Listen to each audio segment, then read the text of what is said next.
Greetings, everybody, and welcome to episode 32 of the Sitcast, aka the Siblings in Cardboard podcast. I'm your host, Thomas, joined by my buddies slash co-host, Noah, and a temporary guest here. He's been here before. Justin Evans is taking place of Donnie while he is a responsible adult who catches up on his classwork.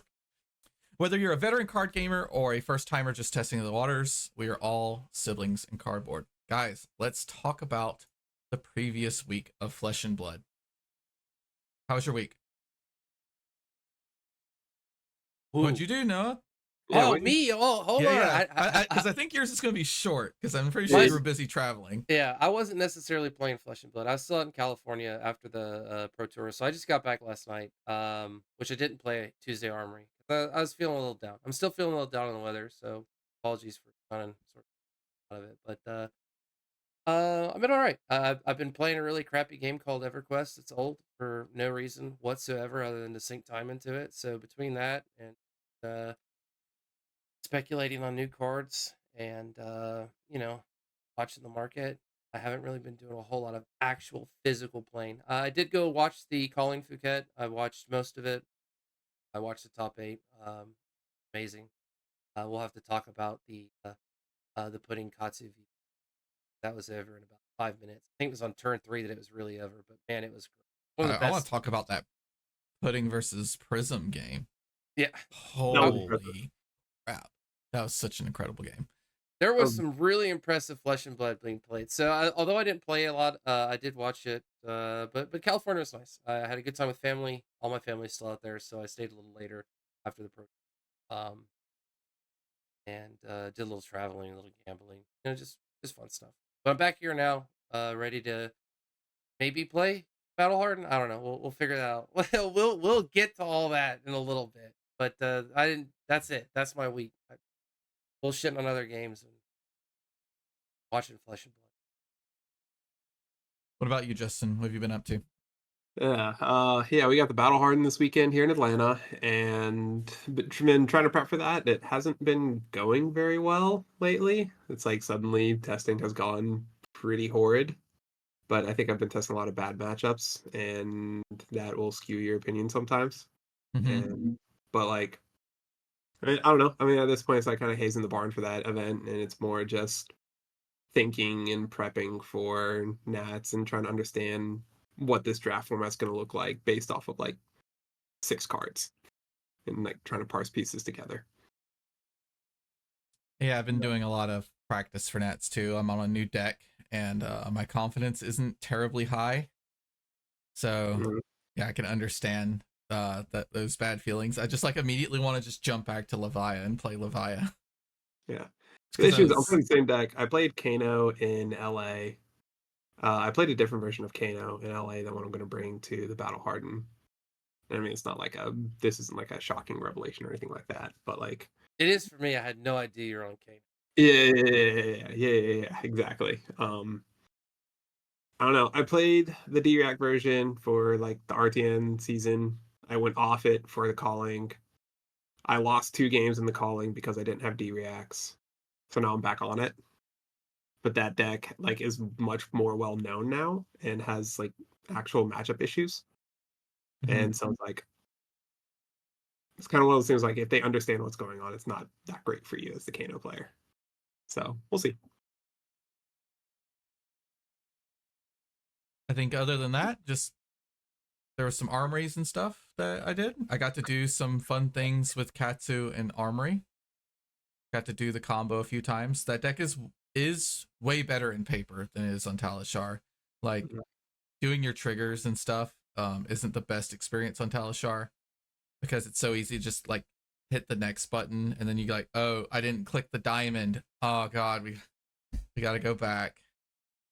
And like in my opinion, it is easier to look through your graveyard when you have the cards in hand because you can just kind of go through them one at a time and count as opposed to trying to look at them in a giant grid and count.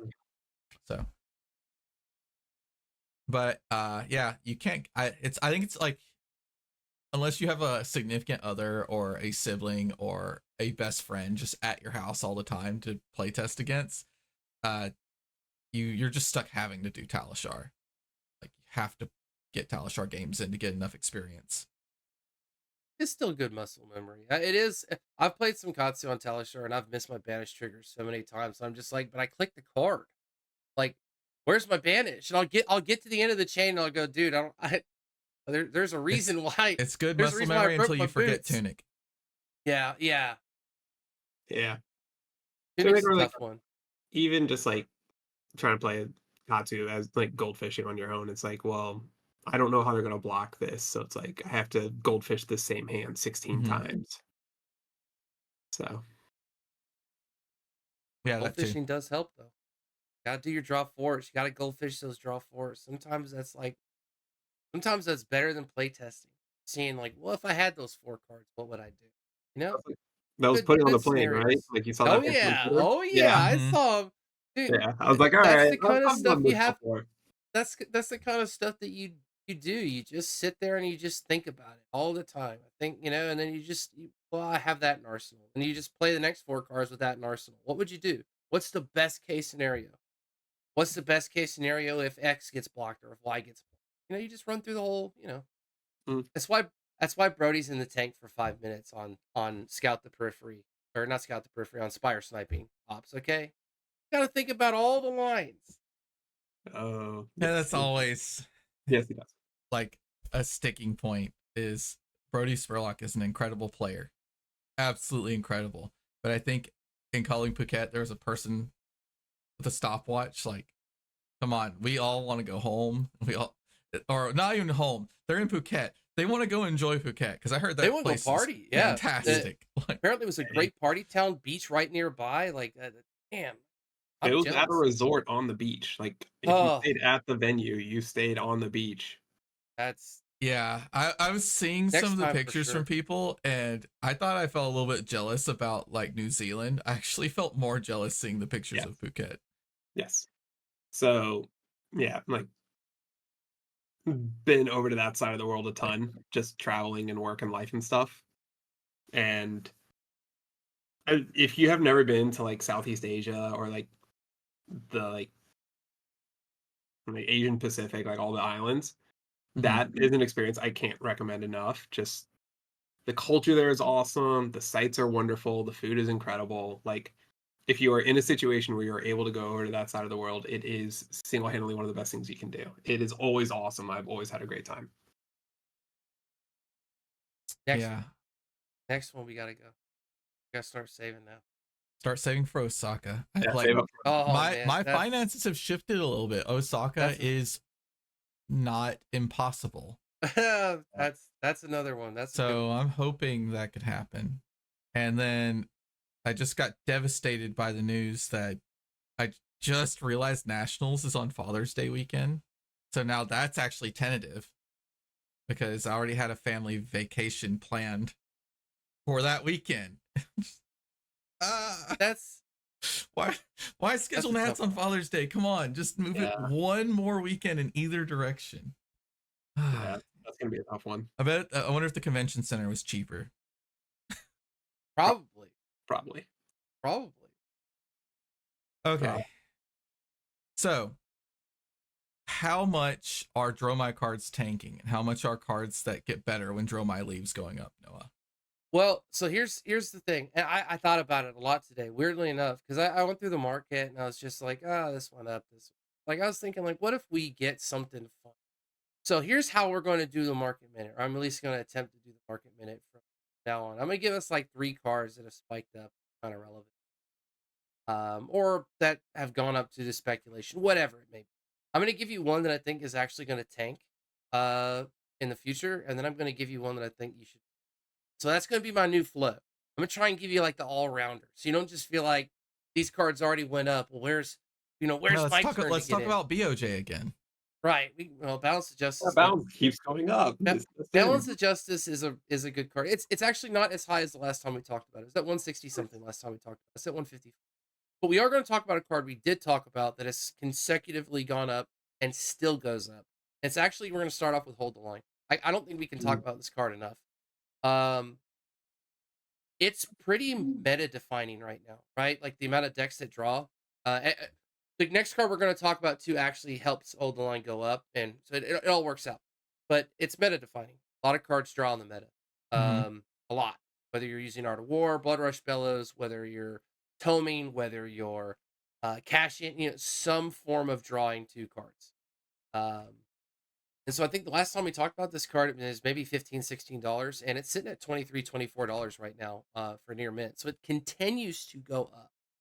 Hold the Line is a Wow. defense reaction, generic defense reaction from Dusk Till Dawn, and it is a zero cost blue, obviously, so it pitches for free. It defends for 2, but it says if the attacking hero has drawn 2 or more cards this turn, prevent the next 3 damage that would be dealt to your hero this turn. So it's technically a 0 for 5 if it's activated, but it's really weird the way it's split because it's a 2 and then a prevent 3, and that prevent carries. It can get incredible value sometimes. Yeah, it's like it's really good. And a lot of cards or a lot of decks draw. A lot of people probably swap to Hatchet Dory or, some variation of that, and I Hold the Line, staple card in that deck. Why wouldn't you run it? Like it's essentially a blue that does things, and you're a defensive deck anyway. It's a really good card. And so obviously we're gonna see a spike in that. Now this next card might surprise people. But I don't think it does. And in fact, I've been actually waiting for this card to go up. I think it had a trend where it went up for a bit and then it kind of like came back down. And that's Art of War. And so actually Art of War for the first time in a long time has actually sold. And one sold for 48, one sold for 47. Now, granted, it's usually at about 30, 35. I Hmm. think you can get like white borders. Usually about 30, 35 is like a staple. And that's where it's been. But it's pretty much going to creep up to, there's some lightly played, there's some near mints at 40, but it's going to be right at about 40, 40 plus now. Like it's getting its like sort of floor brought up a little bit. So I want to talk about that because I think some of the newer heroes, I think Zen for sure is probably going to make use of Art of War. Oh yeah. I feel like the meta is just ripe right now for Art of War. It's going towards a place where I think Art of War is going to have a place. It's just great. And then if you want to know why Hold Line's going up, I think there's a lot of Art of War users. So as people are getting into Art of War, as people switch to Katsu, as people talk about Zen, however they want to do it, if they're going to run both Ancestral and Art of War, if that's too crazy, whatever. It becomes a higher price card. And again, I think this card is fully it's fully warranted that the card goes up. It's been so static for It's so very long. I kept versatile. looking at it, wondering when is this card going up. CNC is a little different, but Art of War is just really good. Yeah, like you said, versatility. Well, Uh, CNC so has like a very specific deck tax because it's a red that costs 2. Where Art of War, its tax is it doesn't block, but it can fix hands where Command and Conquer can't. They also yeah, they also work really well together because Yes. Command and yeah, Conquer for 7 is quite good. Yeah. yeah. It's like cheating in some variation. That extra one really sucks. I know I've played games where I have 3 cards in hand: a Command and Conquer, an Art of War, and a blue, and I've won the game because they Oh yeah. disrespect the Command and Conquer for 6. Hmm. Oh man. Good card. Uh, Art of War, good card. Art Really of good War card. is a really good. Um, The next card, we're gonna have to talk about illusionist cards. Fortunately, I got to keep talking about it. It's Light of Soul. Obviously, Prism I think has had some good turnout. This card continues to go up. Last time we talked about this, I think it was low like 100, and it popped up to like the 118, 120. It's sitting at 150 right now for Rainbow Foot. Pretty crazy. Wow. What's the cold For the foil Rainbow, at? the cold foil's still moderate. The cold foil is not as high as I thought it Okay. would bump up. The problem with the cold foil rainbow foil is the second playability comes into like a meta shift where more people want to play the hero. The rainbow foil is the first thing that sees it. Nobody wants to pay the extra money. The cold Exactly. foil is 215, which is okay. I'm not gonna say that that's a terrible price for it. But 215 feels okay for a cold foil fable. But 150 feels good. I actually think this card will continue to go up. I think Prism will continue to get popularity. I think there'll be a split between this new Illusionist and kind of Prism, and which, they'll be torn between which one's actually going to be the better one. I actually think that Prism will have a better play into the overall field once Dromai goes. And I think the card will go up even more. I'm not saying Dromai's hold Prisms down, but I just think once Dromai goes and they want to play another Illusionist, least angels kind of feel like dragons. I don't know. Oh no. That's my Okay. Yes. Yes. that's You my could see some Dromais double-edged go to type If you're of an illusionist player, you're playing Prism until Enigma comes out, and you are right, hoping that Enigma fills that same niche. Because right. Prism feels so different to me than every other illusionist we have had. Like new I don't Prism. know. Yeah. This But like you gotta go somewhere for a you month got and to a go. half. Yeah. So I'd like to think that this is kind of like the a prelude to that. But I could see this card generally going up. I mean, if Prism continues to get tools, if Prism continues to figure things out, if the meta works for Prism, you're going to see that card go up. I It's honestly a really don't good think card. Prism's getting any more support till Monarch 3. I think the deck is in a great Yeah. place.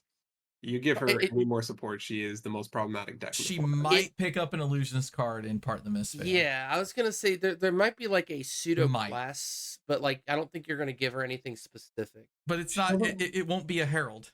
It won't be an angel. Yeah, I was gonna say So it doesn't work with the deck. So the only way it It would works just is if it's a defensive card, right? It be has like to be a a defensive yellow. card. Yeah. It'd be like a yellow. But probably not. From this whole flavor seems like very blue. So Yeah. maybe that's their way of trying to Enigma say like, is our illusionist right. for sure. Don't remind me. It'll be fun. So Yeah, those are the yeah, three it'll be fun. cards. It'll be fun. Those are the three cards that you could use right now that are meta driven, that are that I think that they've spiked. Keep an eye on them. Whatever. Obviously, yes. If it has Crouching Tiger, if it creates a Spectral Shield, it's all really high. And the only reason I'm not going to talk about it because as soon as a spoiler comes out, like they'll just go up again. Like it's one of those things where the more spoilers they put out will just point people towards the cards, and the cards that have already went up will go up even. If you're worried, my infiltrates, my tiger swipes, my roar of the tigers, they're already at $10. Man, I saw those roars at like 18.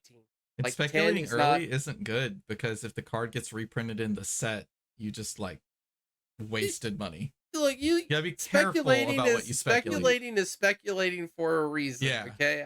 I've been burned quite a few times. So how much reprinting have we seen? We saw a short print reprint of Max V, And then the same thing with Surgical happened.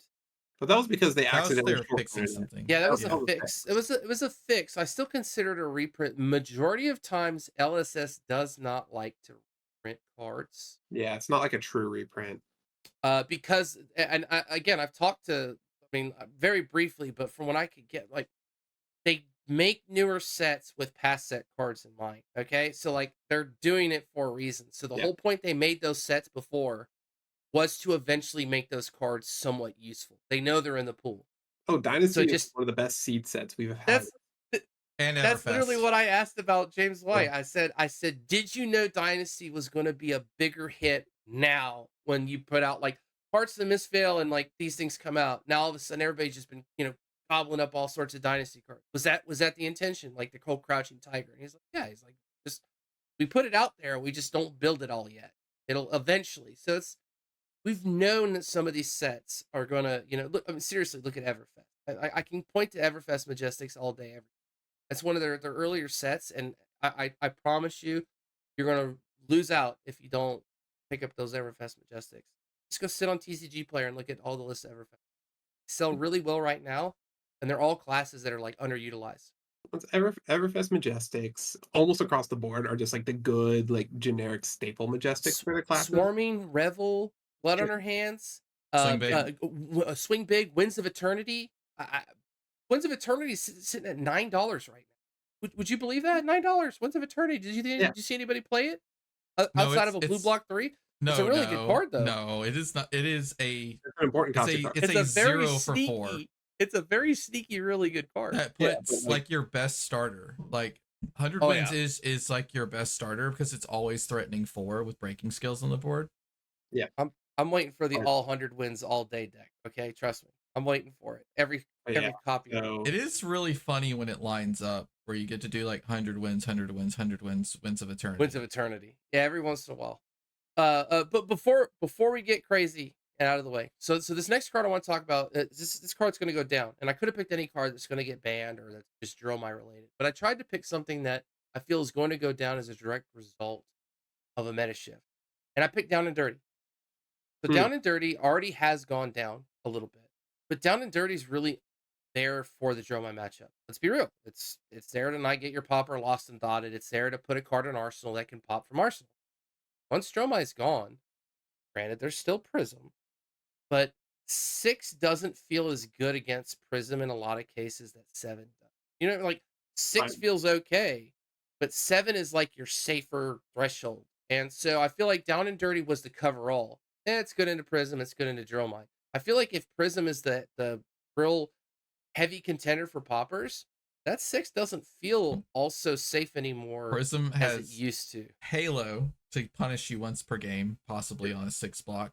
Yep. And then she has 9 cards in her deck that say -1 to the attack value of the card you're blocking with.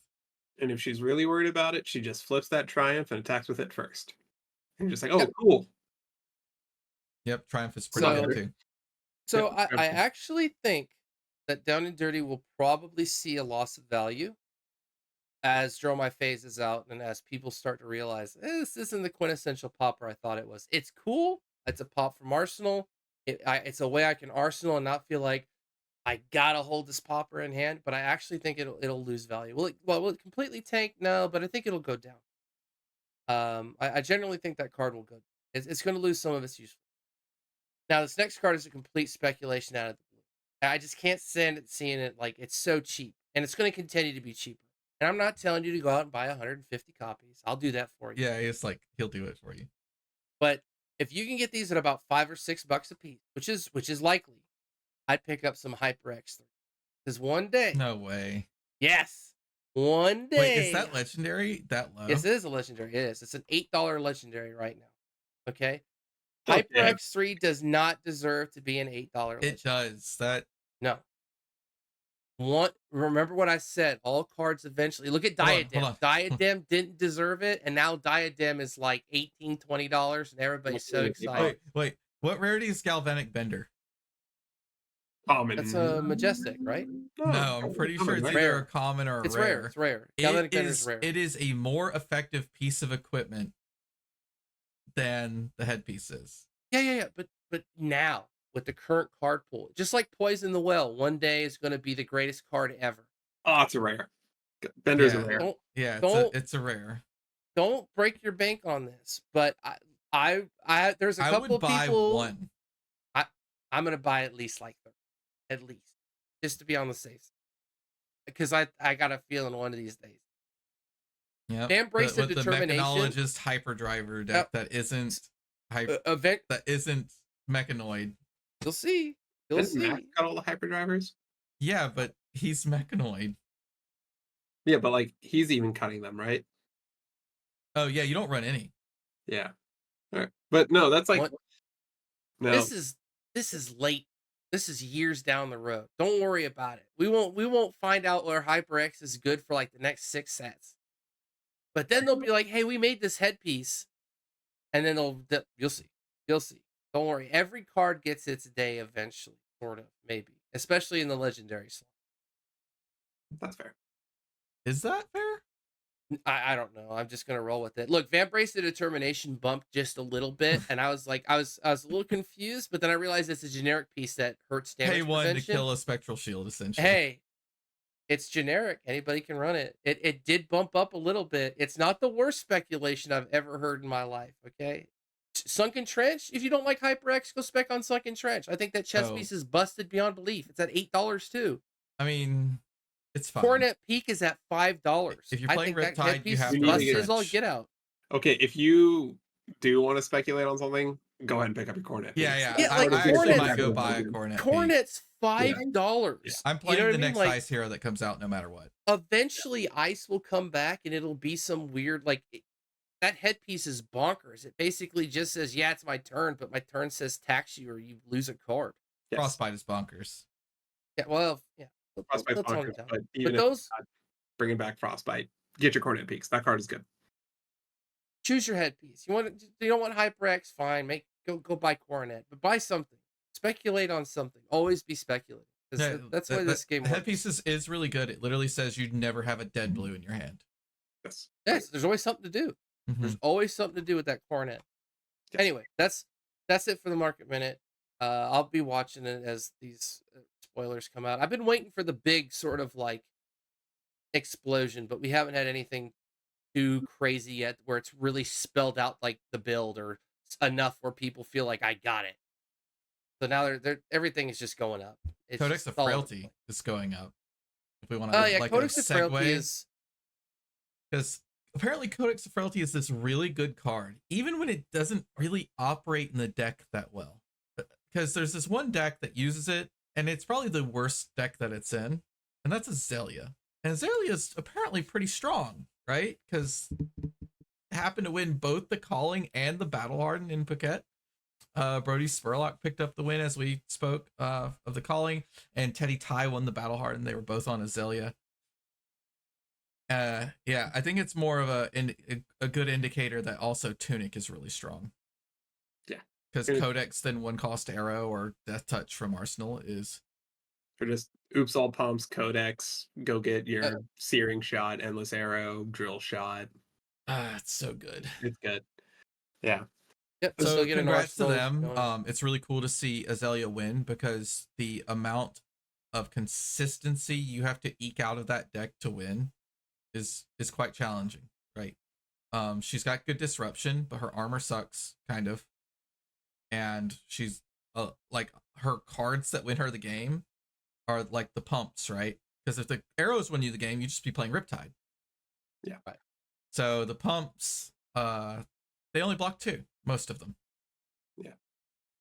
It is. So, she's such an interesting deck to me right now in this meta because like there's been a lot of complaints about like this meta being like a mid-range soup of like, oh no, another dual wield warrior, oh no, KO with his fridge, and oh no, all that kind of stuff. But like there are a lot of decks that are able to attack this format in kind of an off-accessy way. And I think when people get too focused on just like winning the mid-range soup matchup, they lose like what is that expression? Like they lose the forest in between the trees or something like that. Yeah, Mhm. yeah. Can't see the forest for the trees. Yeah, like Yeah. that's exactly what happens, and that lets Azalea just absolutely steamroll everything. I think Azalea was a great call to bring to Absolutely. the Calling. I think it was the amount of the Dories that were there too as well, and I know it was like we didn't get to see it, but I'm sure it happened in Swiss. Like Azalea feasts on Hatchet story. Dawnblade different story, but you give Azalea enough time to just sit there and play around with her hand. It doesn't matter how many D reacts you hand; she'll eventually dominate your Shoot your enough heart big out. drill shots and the armor goes away, Yeah. and then Enough big amplifying arrows. Oh yeah, that's an interesting thing to talk about. I always thought when that came out in Outsiders, I believe, right? I saw that card and I've been amazed. Is it Dynasty or Outsiders? I think that was a seed It's card. Outsiders. Amplifying arrow came in Outsiders. I am surprised it took so long for that card to be played. It has good math on it. It just doesn't have an on hit, but like on hits don't mean anything if they don't hit. And amplifying arrow hits and killing your opponent is the most important thing. And so amplifying arrow is like really good against those matchups where you struggle just to get those last couple points of damage. Yeah. Like, and it's like if you need an arrow to dominate, like, and you have 3 pumps in your hand, and you can just look at it and just be like, knock, pump, pump, pump. Here's amplifying arrow, because then amplifying arrow is base 5 plus your pumps, and that's really scar really for strong. scar, scar for scar, scar for scar arrow. Yeah, exactly. Like it's craziness. Yeah. Never underestimate the power of just plus oneing a few times. That's why Art of War is crazy, right? Yeah. You plus one a few times. And if you think about it, if you do have those 3 pumps, that you've essentially played this kind of like small Art of War turn. Yeah. Except you just put all the plus ones onto 1 arrow. Yeah. It's quite good. It only takes 2 pumps for it to be a 0 for 4 arrow, which is pretty solid in its own right. I mean, you really want 3. You really want 3. You want 3. That's the sweet spot. But I mean, like, both you're gonna pump on the deck, right? It's like 21-ish arrows, 18 to 21 arrows, and then the rest of the deck is pumps. So like, it's not that hard to find 3 pumps and a 0 cost arrow, especially like if you tunic load the arrow. You're sitting on 2 pumps in hand at that point. Yeah. Skullbones find the last one. Gravy. And you can pitch stack it because it is yellow, so you can pitch it. Oh yeah, and it's yellow. Like, card's awesome. Like it was a really awesome tech choice for the weekend and probably for the rest of this meta if like things are getting mid-range soupy and they're not really able to deal with it because, like, cool, you have a sink below and you have a card from hand. That's 7 on 5 plus 9, so 14. Yeah, it And you're just still doesn't add getting up. all the on hits going through. Like, Feels good. that doesn't stop it. You need to disrupt her. You have to have on, like, real on hits that she cares about. So They've noticed it too. Gone up a little bit on since then. I As it know the should. player I was rooting for in Phuket was not Brody, even though his run on Slay was cool. I was rooting for Pudding because since I'm obsessed with Katsu at the moment, Pudding Tam was on it and he was on a pretty good tear. And am I struggling to find? Oh no, yeah, I feel like I'm struggling to find Pudding's game where he played against the Prism Last and the round of Prism. Swiss. It was like, was it round 9? I think it was the last round of Swiss. All I Because they were talking know about, is I want the there. I found it. It was against Shannon Puttery, if I'm pronouncing his name correctly. That game was some of the most incredible flesh and blood I've ever seen. And if you go back and watch it, when Shannon throws the Herald of Erudition, and you look at Pudding, and he's trying to figure out what to do, and you see the expressions and emotions on his face as he's deciding, do I block with my Mask of the Pouncing Lynx? This is the card I win the game with. Is it worth 2 points right now?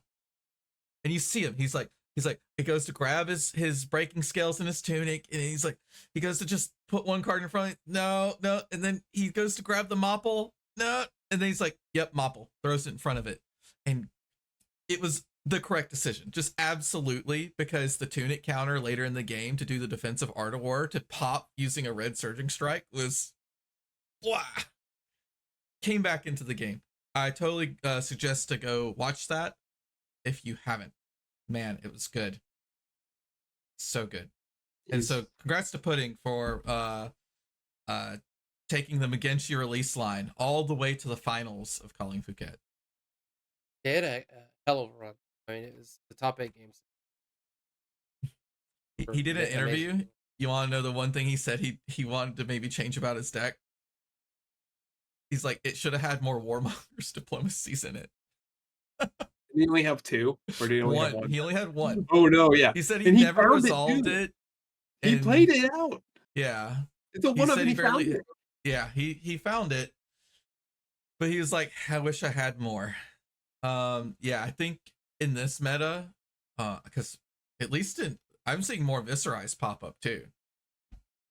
So it hits the dual warriors too. Hit and run, it does, especially Dory, because of the hit and runs.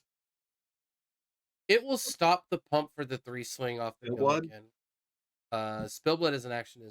Can't do Spillblood. I mean, if the turn is anything other than using Blade Runner, then feel pretty good. Yeah.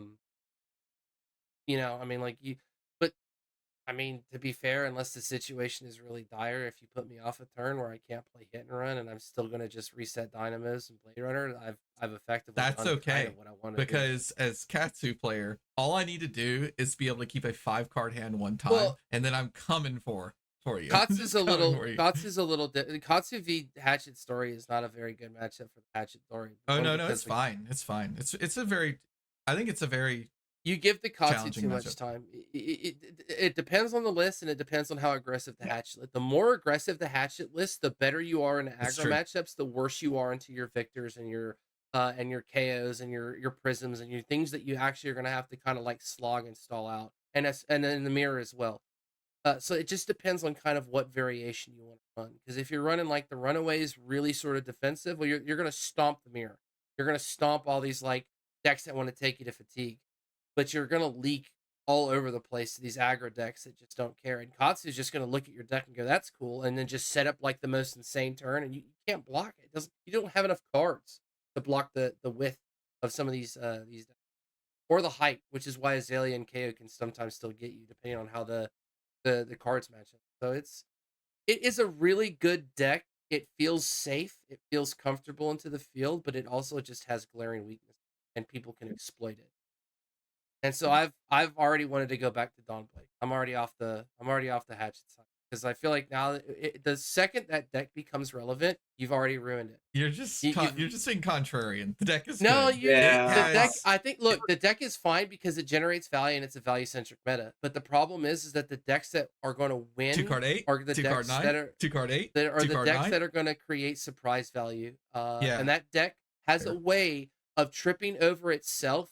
Like you get the tempo, you get the momentum, and then you draw like your defensive cards. And you go, well, there it goes. I could not pressure you if I tried. And then you sit there and you go, I hope you like my 2 swing. Because like that's it. That's all you have. Outside of those extended 3 swing turns and those in the swings and those, that's it. The damage is so calculated. I don't know. I still think the decks are really strong. Like it's I'm not trying to sell it out, but there are some problems with that, with relying solely on that as like just the value engine to carry you the whole way. That's every deck in the format right now. There's no like clear far and away like best deck, but that deck is that very powerful. Top contender. I think it plays great. It shores you up against some weaknesses that Dawnblade just otherwise can't win. Your Guardian matchup feels a hell of a lot better, depending on if you're doing any type of like swap ins. I know people have been fooling around with the Decimator axe and stuff like that. I don't know how crazy you want to with those kind of swap ins, but so top 8 was pretty interesting. It was 2 prisms. Two prisms. That's crazy. One of them undefeated in Swiss. Yeah. That deck's good. And I think there were not a notable amount of prisms there. I think it was a pretty low amount. So 2 prisms making top 8's a wild conversion rate. That stat's terrible stat, but still really interesting that 2 prisms got top 8. There was a Dorinthia, a Azuri, Brody on Azalea. Dorinthia, right? Yes, it was CYK, right? He was on hatchets. Yes, it was hatchets.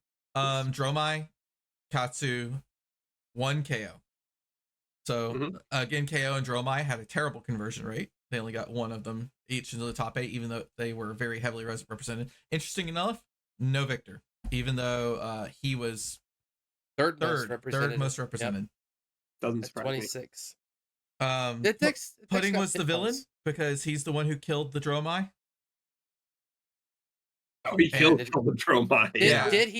Did he ever? Like the Dromai tried to respect the ancestral empowerment breaking skills and block 6 on the dishonor, and he instead ancestral empowerment, then played Art of War from Arsenal, made it 6, then breaking up to 7, and dishonored the Dromai on turn 3. Dude, and then dishonor for 7 is so fun. and so it was gross. I mean, like, once you dishonor Dromai, the game's practically out. Yep. So I want to give a lot of credit to that Dromai player, because watching that game back, I was like, okay, game's done. This game's going to end like 20-0. And that Dromai player navigated it insanely well from that point on. And like the fact that Pudding was in like the low teens, like single digits at the end of that game, like imagine if he didn't dishonor him, right? Like how that game looks. It looks so much different. Oh yeah, completely different game. I mean, there's a world where he maybe doesn't win. Yeah, and I think that matchup's fairly favored for Katsu, just because you always get your combo off. It usually is, right? Because like, eventually you have to play dragons, and the dragons kind of let you combo off of them. I mean, you're going to play your Kyloria eventually, and then he's going to go, man, this blue whelming gets so much value. Yeah, draw 2 cards is pretty good. Yeah, it hits for 2, kills the Kyloria, draws cards. It's good. Congrats to Dirk for almost taking Dromai out of the game. She'll certainly be gone this weekend, whether she wins the Battle Hardened Atlanta or not, because I think this is also the first weekend of Proquest. Yes, it is. So Dromai only needs to win 2 PQs to leave the format. And she will be gone on Monday, because if people remember, Living Legend status updates on the Monday of each week. It's also constructed only PQ, so you don't even have like the mixed nats like RTN stats that are coming through. It is just pure CC. So the fact like she's gonna win 2 somewhere. There's going to be it's gonna be interesting how many Living Legend points to kind of like look at where things have ascended to after PQ season, since there's no limited. It's all classic constructed. And they even dropped the number of points. They were saying PQs were going to be worth 4. They dropped it to 3. Funny enough, that means if Dromai only wins 1, she will be 1 point short of Living Legend. The new Briar. No, she's gone this weekend. Most likely. Could even win Battle Hard in Atlanta. That's my point. Jeremy's winning Battle Hard in Atlanta. Yeah, go Jeremy. I'm rooting for you. I was thinking take too. Her out of here. I'm rooting for that as well. Let me tell you, if anybody should take it out, take it out. So Jeremy is a local Dromai player who is quite good. He did pretty okay in the calling at Pro Tour. He was one win away from top 8. Damn. Like his and how he didn't top 8 is probably the most tragic thing I've seen. It was Tome of Imperial Flame, cool. Did Tome of Imperial Flame stuff. Furnace uses a passing barrage to play this Tumultai out of his arsenal, playing against a fatigue Dory player to play the Tumultai. Mm-hmm. Swings the Tumultai. The only 2 other blues in the deck, the other 2 passing mirages, are on top for the Tumultai reveal. That's insane. He wasn't even playing Remembrance. And I was like trying to talk him into playing Remembrance that game because I was like, oh, it's a fatigue door. You might want to have a Remembrance in your deck. And he was like, he just didn't listen. He like clearly knew better than I did. And he like got the Dory down to 4 and like had to pitch like 2 burn them alls at one point.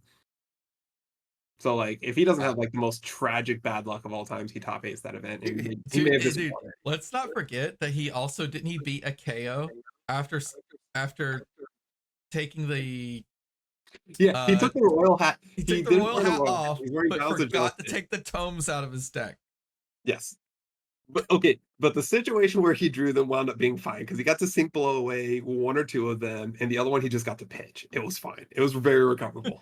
But like he had 3 red baubles in his deck and beat a KO. Like so, the yeah, dude Jeremy's is a fantastic player at the game. He just doesn't get to play much. I am rooting for him. Yes.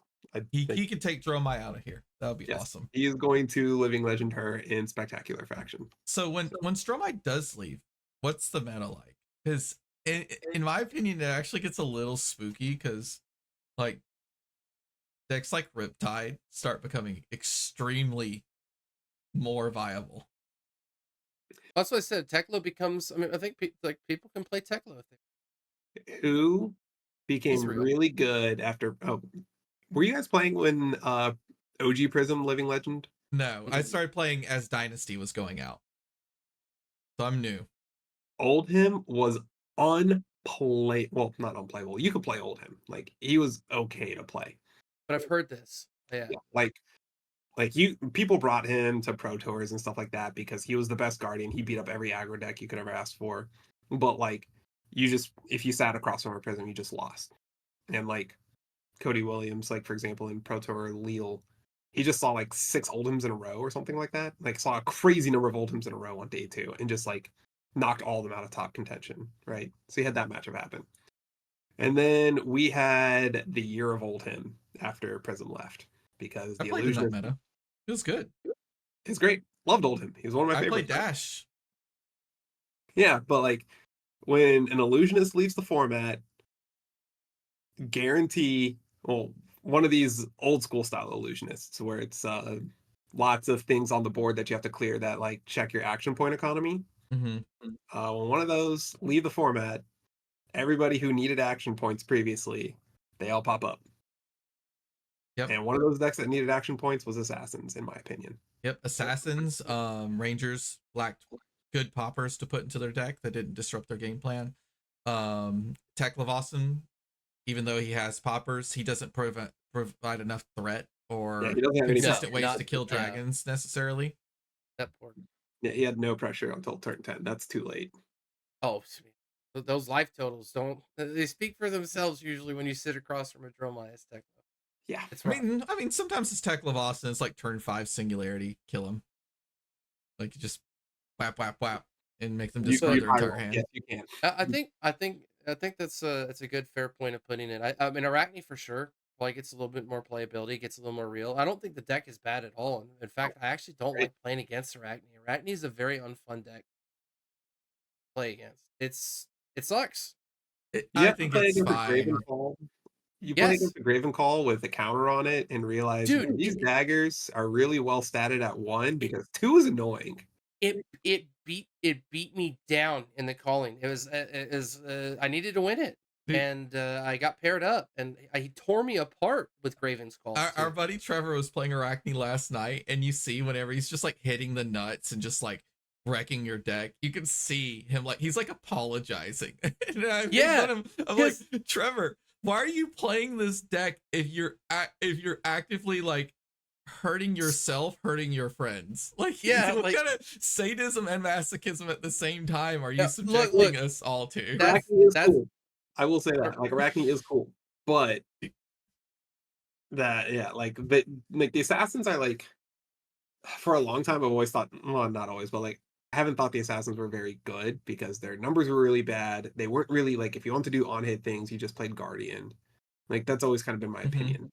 But now with like the number of reactions that they have and their capability of still like bringing people down to their math with like the various daggers and things like that, like Scale Peeler is like super interesting in this meta right now if you really want to play that.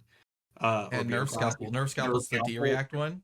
Yeah, Nerve Scalpel taking their 4 D-React down to 3 is so frustrating. Yeah. Oh, it's debilitating in most cases. And it's like, you look at the hand and it's like they lead with a Nerve Scalpel and you're like, I have to block this because if I don't, he's going to Flick Knife it and my Sink Blow is now going to come in for 2. And then this Death Touch is going to hit me and I'm going to die.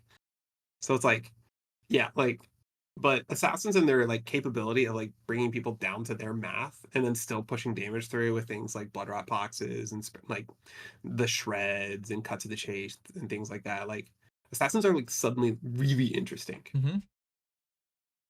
So I learned something new about Arachne, or Assassin in general. Is that the contracts last for the entire combat chain. How I didn't know that, I don't know. But yesterday he hit me with an Annihilate the Armed, and then he Coercive Tendency. And then I by the way, I have like the nuts hand. I see the Annihilate the Armed, and I'm like, yes, this is it. I get to go. So I'm not blocking. And then he goes Eradicate for 7. And I'm like, I can't block. I've got the hand. Dude, it came down like 1-1. The game was super close, but I think he had like 11 silver when the game ended. And he bought back his boots like twice. Yeah. But doesn't Coercive go again the whole entire combat chain? Yeah, but that's all he needed is because when he eradicated me and banished 7 cards, I think he made 5 silver. Yeah. Because the Eradicate looked at the Annihilate the Arm and it looks the at yellows. all the other ones. Yeah, the contracts last for that entire, for the entire combat chain. You usually just don't have that happening because you don't have go again. It was funny. I was talking with a different Arachne player who's actually really, really good at the game. I don't know if they want the shout out, so we won't. But I was asking him, I was just like, well, why are you playing Arachne over Azuri? And he says Arachne's text box says I get to play Coercive Tendency. And like, that card is so good. That card is quite good. Yeah, that card is insane. It is a very high skill card. Really interesting. But the fact that it is a very high skill card, but the fact that you get to look at like 3 cards and then manipulate the top of their deck that much is quite potent. Yeah. And he definitely gets better with Dromai gone, for sure. Yeah, so these dirtily strategies, like OTK Viscerai, Assassins, all that kind of stuff are like, they're going to be around. Okay. I think our last thing to talk about is Part the Mistveil. We got a ton of spoilers. Near the end of the Swiss rounds of Calling Phuket, they spoiled. I guess it's a card I'm not even surprised to see, because it's so similar to what's the tome that Prism gets? Tome of Light, Tome of Divinity. It's like it's very similar to that. But they didn't call it a tome. It's Orihan of Mystic Tenets. It's clearly a tome. It costs 4, just like Tome of Divinity. It's an instant, and it says draw 2 cards. If a Chi was pitched to play this, instead draw 3 cards. It is a legendary, thank God, because Tome of Divinity should probably be legendary as well. It's not. But yeah, it costs 4. I don't know what I think about this card. It seems bad in a vacuum. If you have a way to cheat the 4th resource, I think it's good. Yes. But like, I don't know, Tunic still exists. I mean, you're using your Tunic counter on it, and then it's like a weird Tome of Firebrand at that point. But Yeah, and Tome of Firebrand is notably not good. yeah. I- So, well, I don't know. There was a period there where Tome of Firebrand was insane, but that was during the full DGen 5 days. So I think it can be good. I'm glad they made it legendary, as you said. Like that's very, very important. Um, I don't know, like giving illusionists access to like a degenerate combo thing that they can do, like look at Prism with the tomes. Back in the day, Tome of Divinity was like a big thing that Prism would do to pop off. And like I remember the first Pro Tour, there were even some Prisms that were playing Tome of Findall, so they could go Tome of Findall, Tome of Divinity, and just like draw a gazillion cards and go absolutely insane. So like illusionist and drawing cards is always something that's going to scare me because they usually scale really, really well. Yeah. I can see a ninja running it because drawing cards and ninjas is good. And if you have to run the blue cheese stuff in a ninja deck, you kind of need to draw your reds Yeah, you're right, because eventually. you might have a lot more pitch than you ever need. That's true. Yeah. That's true for Ninja for sure. Like I don't know how many blues Zen wants, and that's kind of my like question that I need to figure out. Is like, is he a 15 blue deck? Is he a 20 blue deck? And if he's a 20 blue deck, then this card's crazy because then it gets you your reds.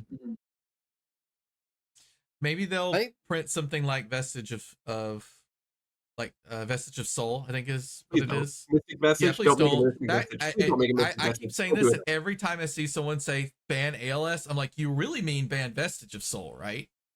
Because Vestige of Soul is the problematic card in Prism. Ban ALS because of personal trauma, but I think the amount of times a Prism has died to me because they have ALS in their hand, you can keep it, whatever. That card doesn't ALS. block and it costs 6. You can have it. I had so many Prisms go, oh, I guess I'm dead. I've got this card that costs 6 and it doesn't block.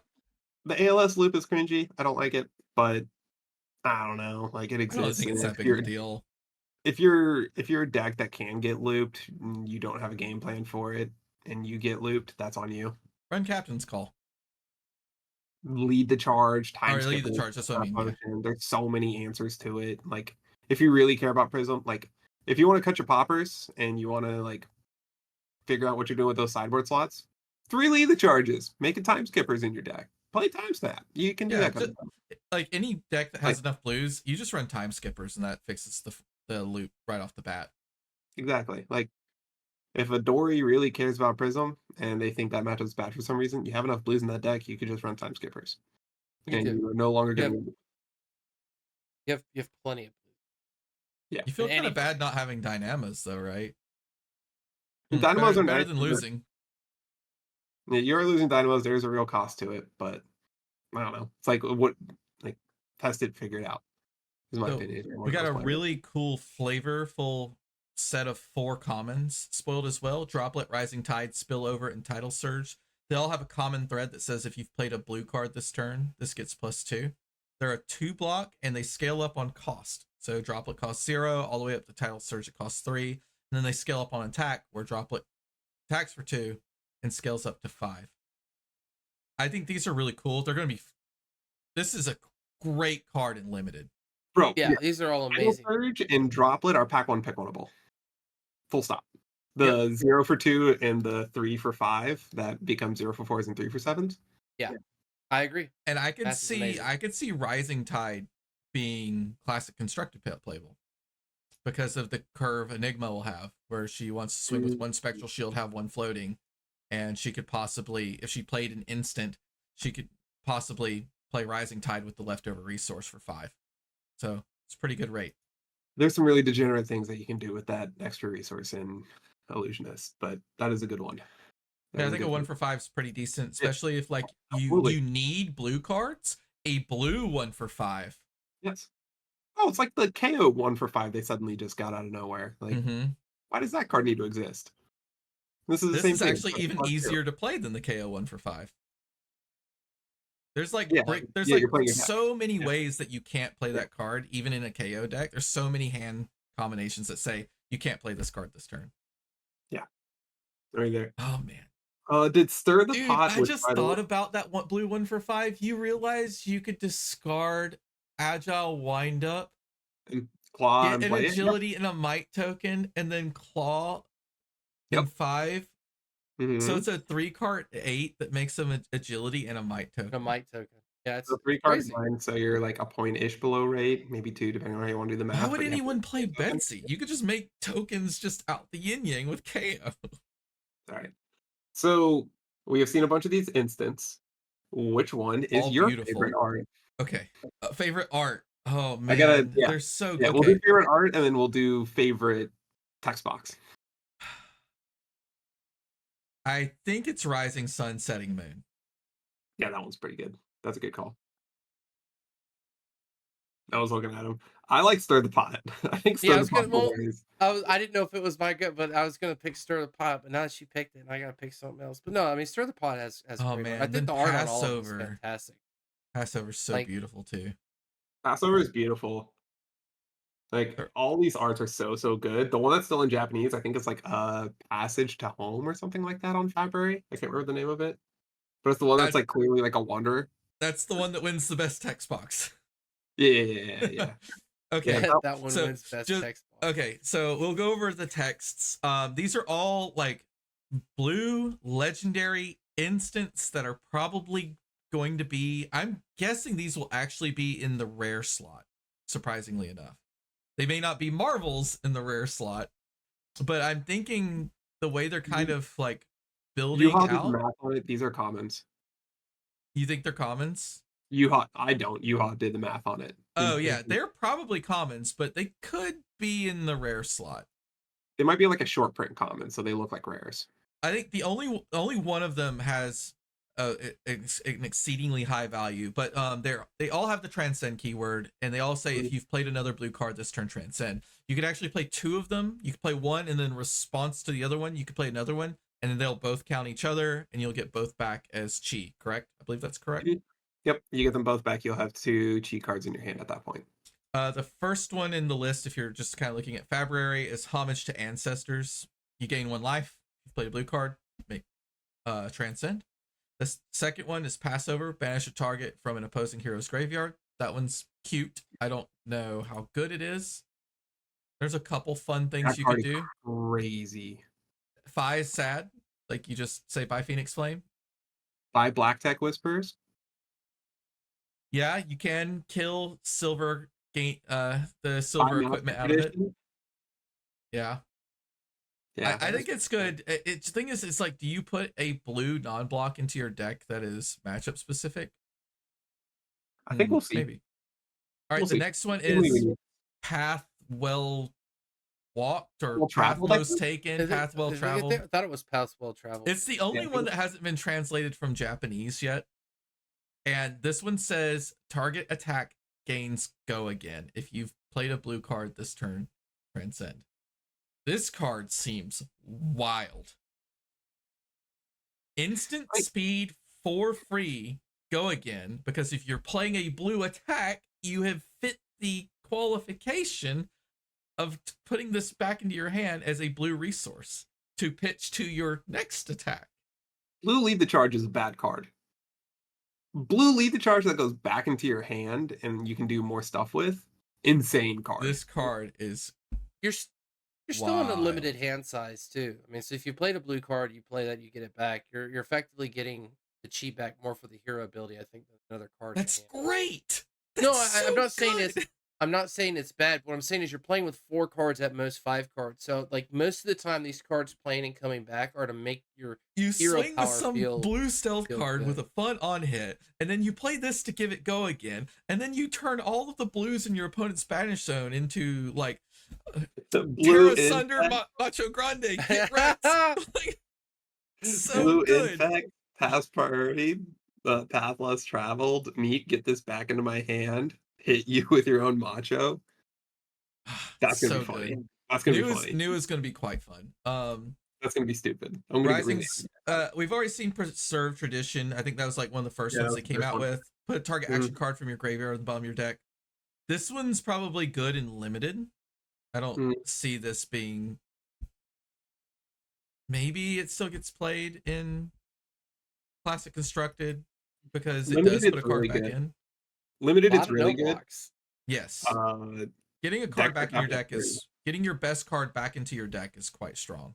And decks being capped at 30 is also like being able to play 31 cards when nobody else gets to is like a big deal. Maybe even more because there is actually no cap on the number of these you can have in your deck in Limited.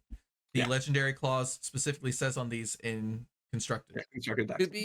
To be fair, with the amount of no blocks and 2 blocks we've seen, do we really think this is limited like Ghost of I don't Fatigue? know. It could be. Dude, okay, Enigma, if you have two things that make chi, you have an infinite loop. Right? Because on both players' turns, you constantly have 2 defense. So, like, there is a world where, like, Enigma is like this weird fatigue deck where you just have, like, you drafted And then 2 reality traditions, and now you have these 2 no blocks, and you're just doing the thing. Refractor, if that's the one she gets, swings for 6. If it's Iris, swings for 5 or 4. Yeah. Dude, they No, have 5. to do a power. They have to do a powered down version of Iris for a draft. There's no way. There's no way she gets Iris for. Watch you be wrong. Watch you just be wrong. If They it's just Iris, throw in Iris. But then again, like 4. For 2 resources, because the first Spectral You're right. Shield It's attack each 5. turn. 5. Yeah. Why? No, we can't do that. So good. Please don't.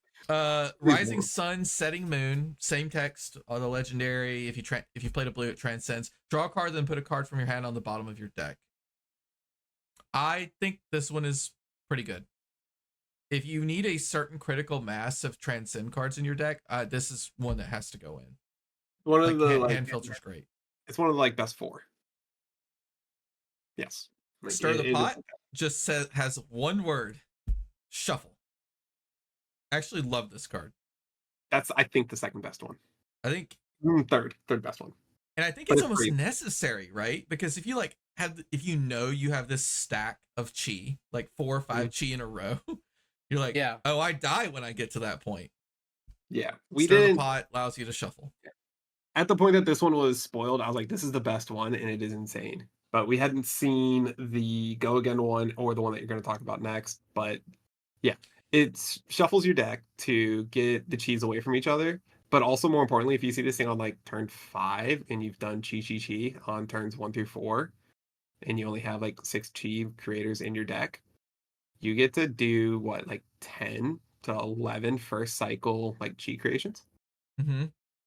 Like, if you're playing Zen, that is 11 times you have tutored a card out of your deck and made a Crouching Tiger. I'm excited for Zen. He looks fun. Zen's terrifying. I should buy the cat cards. Yeah, Zen scares the crap out of me. So, yeah. And then there's one more, right? Yeah, the grain that tips the scale. I think this is the second best, if maybe not the first best. Lunging Press.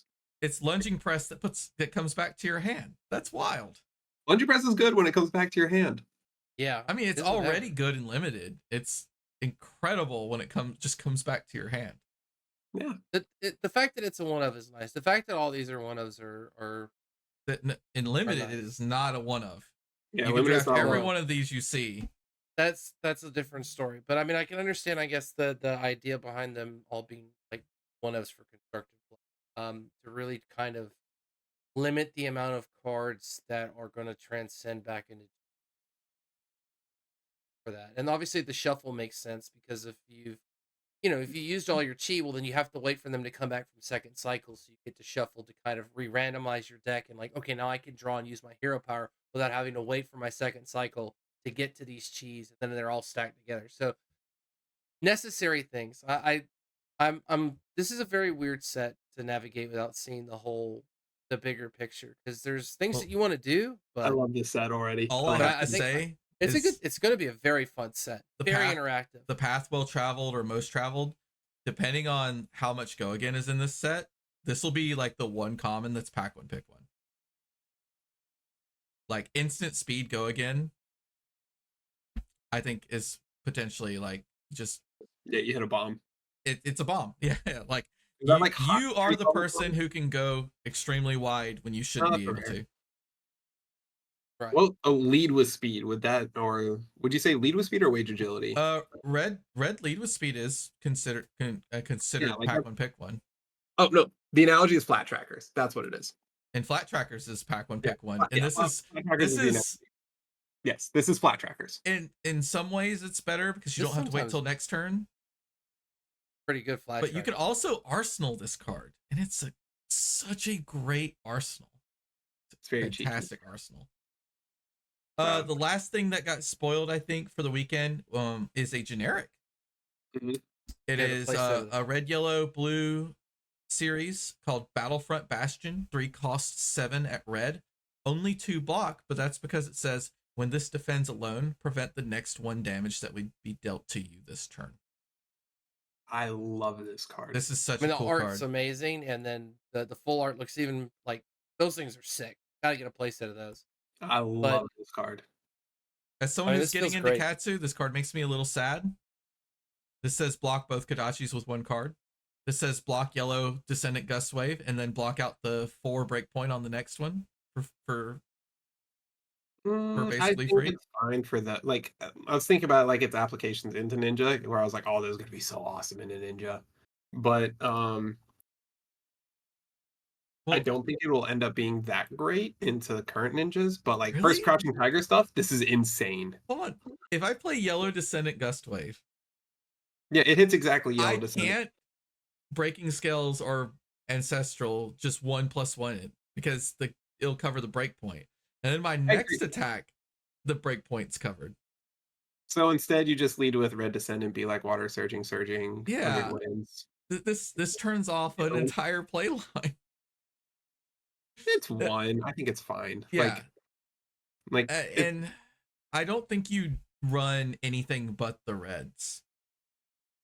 Probably. Maybe the Instructed, blue. probably. Blues might make it into no, you don't play the blues in the stupid fatigue deck. You might play the yellows and reds in the stupid like turtle dash Oh, attack action. yellow Ball is a pop. 6, so it can still pop Prism, pop Enigma. Yeah, like that Okay. stupid turtle dash deck might play it. I can almost guarantee Slab Dash is going to play some number of these Battlefront Bastions. I kind of have better things to be doing, which is fine. But I love like for limited, I love this card. I Yep. love having it. It's I very love having good. a different version of. It's not as good as Final Fighting Spirit. It's not Raging Onslaught. It's nowhere near as good as either of those cards. But for limited, it's an interesting way to make a 3 for 7 that's not just like rigid, right? Yeah, Mhm. no, it feels like a very balanced, fair 3 for 7 that blocks 2 for Yes. without It it only being a blocks block 3 if 3 it by blocks alone. That's right, right, right. notable. But Yeah. which is way different than if it was just a block 3, which I think they Mhm. didn't, like you said, Raging Onslaught, which they just reprinting the same card practice. And you don't want, yeah, like 3 for 7s and limited are already insane. Like, I mean, we all just finished playing heavy hitters. We know how crazy they are. Especially the 3 for And 7s that block 3. Even yeah, more exactly. insane. Like, that's even more insane. Yeah. But like, if you're gonna make it block 3, it's very conditional. I love it. Like, I think it's great. I just like cards that defend in interesting ways, right? Like Yeah. Standing Order is a really cool card. I agree. Battlefront Bastion, really cool card now. Hold the line. Reinforce the Line and Hold the Line are really interesting cards because there's like Yeah. attacks to reinforce the line, right? You have to give up an attack and you have to have enough attacks in your deck to play it. So Yeah. Good stuff. The set's really fleshing out to be a very, very fun sort of like mix up to the and the we've way that the seen how game's many been played. cards? We've seen like 8 or 9. We've seen 24, 25, Well- 26, 27, 28, 29. We've seen 29 cards. Or I guess if you remove the young heroes, 26. And it's already looking like a pretty exciting set.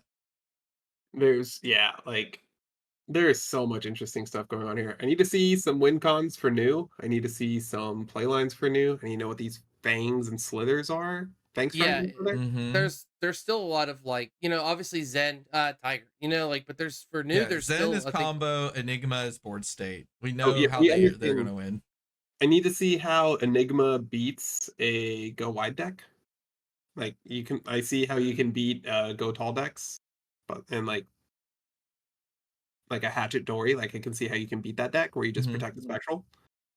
But I need to see how she beats a ninja, assassin, rune blade, something of that nature. Like I need to see those things, but this is Zen is very clear how he works and scares the crap out of me. He should. He scares the crap out Yeah, Zen should feel scary. He might be like the quintessential aggro deck coming out. If he plays as fast and as crazy as it's No, gonna he might. Well, He might be a mid range combo-y deck. You're on a clock to beat Zen. Mm-hmm. Because once he gets a critical mass of chi, he just hits them every turn. Because he's just going to keep shuffling them. So he doesn't need to play that many chi, but he plays a few of them. And then now he's just tutoring full combo every turn. Yep. Or something close to full combo. Yeah. So to me, you're on a clock to beat Zen. Or like you have to pressure his hand. You can't just like mid-range armor soup him. You're going to have on hits. I wonder if we will get some more interesting cards with combo. Because right now it's only attacks. I wonder if we will get reacts or instants also that have the combo keyword. Ooh, that'd be interesting. It would feel better because Zen has the ability to pull a combo card out on your turn as well, but obviously doesn't do anything if you can't play it. Yeah, you just make an extra crouching tiger. So you make the crouching tiger. Yeah, it'd be interesting. We'll still have to see about the Combo, if you've played a blue card this turn, do something. That would be not in the same. That'd be different because every other combo card says a certain card's You would name. have to like played or blocked with a specific. Yeah, Or if it says if you've defended with a, or played or defended with a card with this name, this does this thing. on both sides. maybe. Okay. Make it like make a crouching tiger in hand, so that way it has play offensively and defensively. Cute. I like that. That is cool. Fun. We'll have to see. But again, right now there's a lot of like obviously there's spectral shields, but there's still a lot of no block. So it does make me feel a little uneasy so far. Like most of the time when these sets come out, they start showing you block threes. Okay, I like my limited games to end. Dude, we're playing 3 card decks. Your game's ending whether you want it to or not. Like you don't have a choice. All right, I think that about wraps us up for this week. Hopefully, we'll have some good news about Battle Hardened Atlanta when we come back. Yes. Or Taylor will come down and do a repeat, take down Battle Hardened Atlanta again. Good luck, Taylor Crawford, if he gets a chance to do that as well. Awesome, dude. If he wins it, more power to him. Good for him. But He did it. He's gonna gloat so much. Well, I love that dude's so awesome. Okay. I love that guy. And if you win the Battle Hardened, you kind of get the gloat, right? Like that's the rule. Yeah. Because what's the meme? Like winning a US Battle Hardened is harder than like a Pro Tour. No. Oh, you guys. Okay. There's a meme like a lot of Europeans get annoyed where they'll be like, "Oh yeah, insert like person X here won a Battle Hardened in the US. They have to be the next best player, right?" Is that thing? So it's just been a perpetuating meme. Hey, to be fair, like the fact that you might play Michael Fung or Brody Spurlock in your Battle Hardened because they'll just show up to every event means you have no Fang, Mara, event is ever free. Yeah, Mara. Yeah. Well, I won't be. Mara was at the last Battle Hardened Atlanta. Mara's at the last one. Sure, she'll be at. She'll be here this time. Yeah, Brody will be here for sure. Course. Michael, if she could reasonably have a chance to take Dromai out herself. Oh yeah, she's for sure. Top 8 Worlds competitor Josh Lau will probably be there. Yep, probably. He's back in the States now, right? He's been traveling a lot. Did he make it back? I'm not sure. It'll be a surprise. I don't know. You guys. All right. You guys will have to tell me. Justin, you want to plug anything? No. I'm good. All right, Noah. I think I updated your TV / to actually say Big Macs now. Yeah. Oh, am I plugging? Are we doing Twitters? Yeah. You can follow me at BigMaxFab on Twitter and then Twitch.tv. I'm gonna get back to making the packs. Opening the packs tomorrow. Now that I'm actually back and I don't have anything that's gonna hopefully constrain me from wanting to do that. So I'll go back to opening up a pack per day, and I still have 4 cases of heavy hitters. So I will schedule some kind of a break opening type thing. I'll just stream all day and open for have the time of our lives. Why not? Yeah, do like a drinking stream. Choose like a card every time you get it. Every down but not out. Drink. Oh no. Oh man, no. okay. Yeah. We'll be Sure. down, but not I'll out. be by, like, I'll the be fourth down one. but out over there Down but out. somewhere. Oh Down, man. but I am out. I am gone. All right. You could find me at Wet the Good. System Fab. And pretty much any place you see Wet the System, that's me. And I'll do a quick shout out to our co-host who isn't here this week. Thanks, Donnie, for being We love you, awesome. He Donnie. sent us show notes despite having a ton of schoolwork and family stuff to take care of. You can find him at DracoHomnus87. You could also find him, he goes by his name, Donnie, on fabric.gg. He writes articles for them. And if you see Siblings in Cardboard on YouTube or something, it's probably him. He's always watching, because that's what he does. He does like armchair quarterbacking and writes these like really informative articles about the events, just in case you like miss something that happened live or you don't have time to watch the entire thing. He'll summarize it for you and you can go read that on fabric.gg. A great recap. He does great work. We love him. Miss you, Donnie. All right. Okay. Thanks for joining us, everybody. We hope you enjoyed catching up with us this week. And if you did, don't forget to subscribe or follow depending on where you found us. And hope you can catch us next time. Until then, take care of yourself and remember, we're all siblings in cardboard. Discard your cards. Discard Just because Dromai is LLing doesn't mean you gotta stop discarding your cards. You come to Battle Hardened Atlanta, you discard your cards. Good luck, everybody, though. Have a great Proquest season. Get Battle Hardened.